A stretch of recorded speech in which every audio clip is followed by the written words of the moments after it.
Welcome to Not Milk Never Milk. Subscribe if you're lactose intolerant. You start by making sure the software and hardware are ready.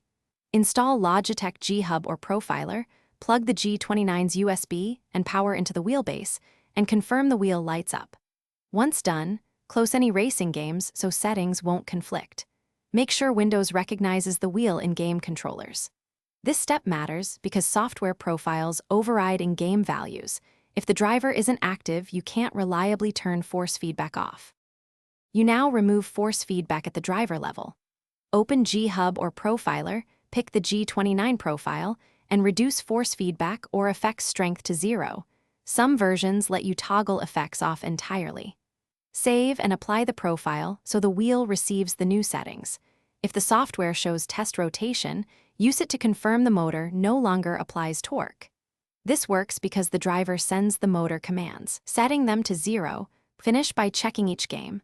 Open control or steering settings and set force feedback, vibration, and steering effects to 0, then save. If the wheel still provides torque, power cycle the wheel and PC, reopen G Hub and reapply the 0 strength profile. Reinstall drivers if needed.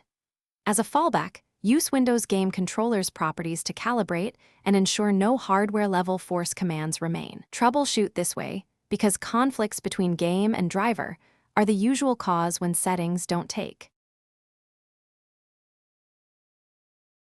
Thanks for watching. If this was helpful, leave a like and consider subscribing. See you next time.